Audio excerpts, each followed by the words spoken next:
Today we are going to Lake Mavora for our New Year's Eve celebration. It's a giant campground. The lake itself has a south lake and a north part.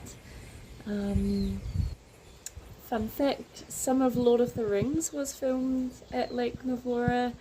It's a giant campsite. People go kayaking and mountain biking, so I'm pretty excited.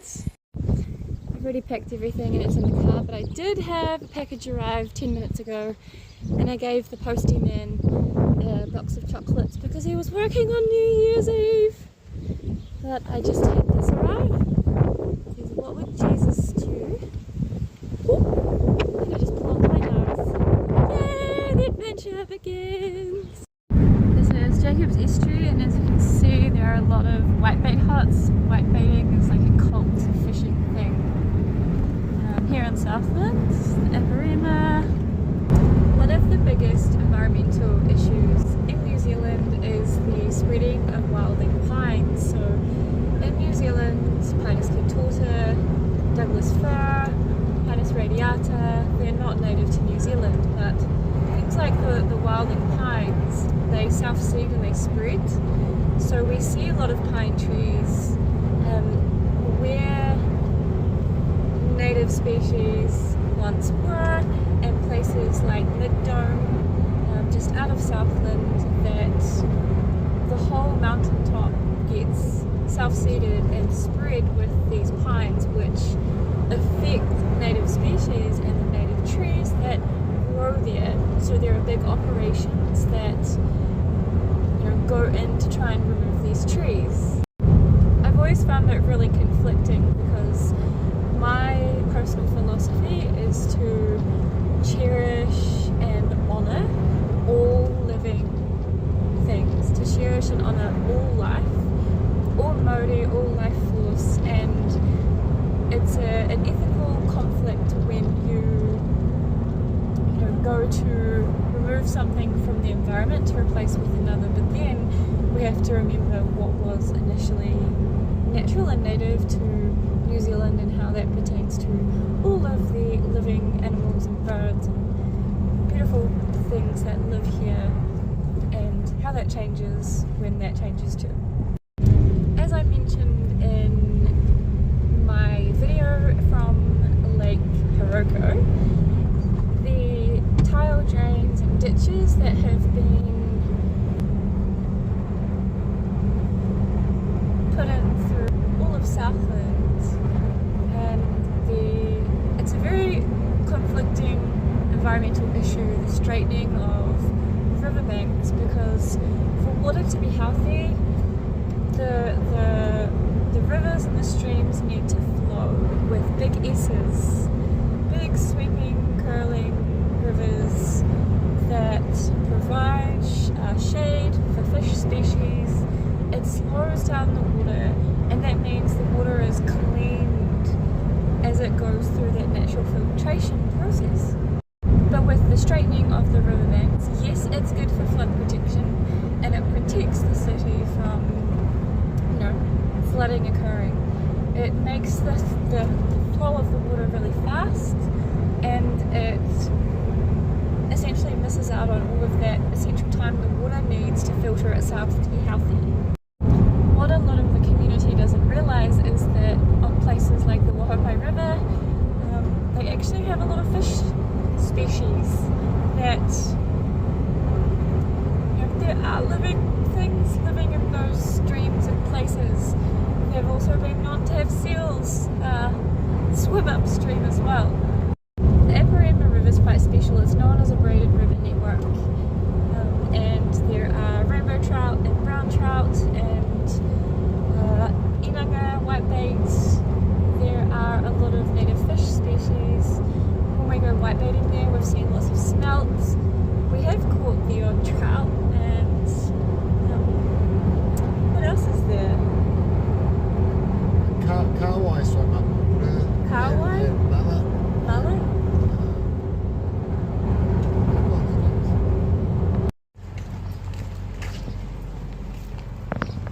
In New Zealand there is a really important concept, te mana or te wai, and it's spread throughout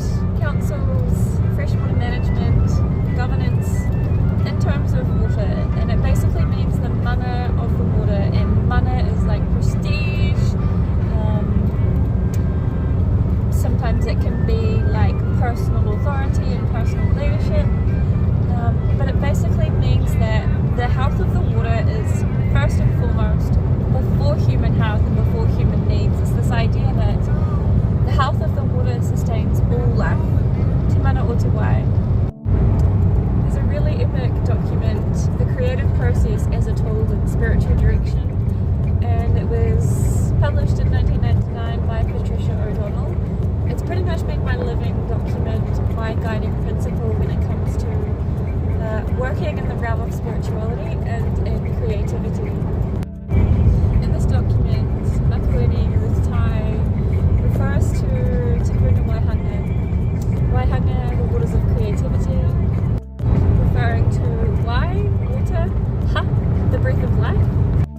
So the invitation to Te Puna Waihanga is the invitation to breathe, recollect, and remember as you go down into your own inner wellspring and creative spring as the currents of a person's life are brought to the surface. We are on the gravel road towards Mavora. I came here as a kid on a school camp, so it's so cool to come back.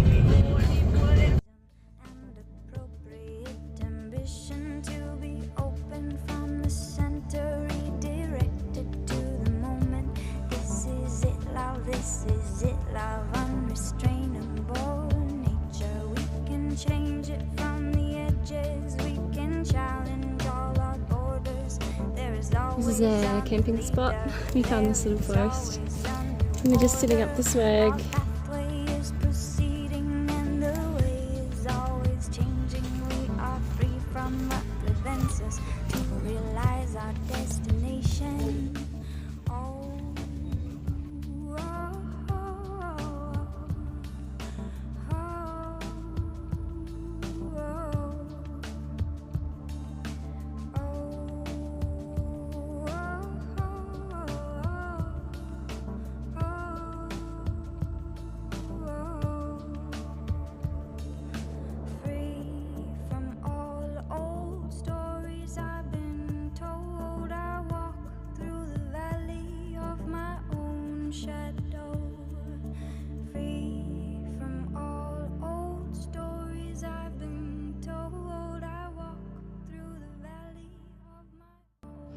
I've just been reading the book by Sharon Blackie, If Woman Rose Rooted, and it's so wild and confirming to me that everything that I feel and sense is true and someone else on the planet feels the same way, and how like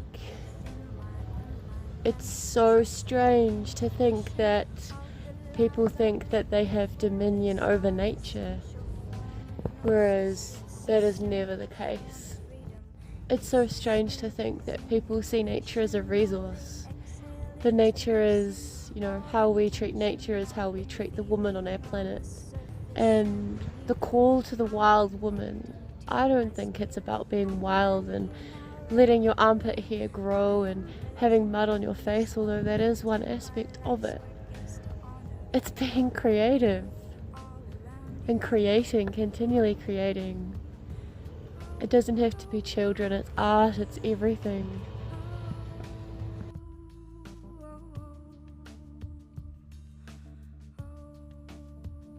I think as well this trip away has really shown me just how insidious and deep-rooted the cycle is that continues in children, and how it's passed down from the parents like it's nothing and never questioned.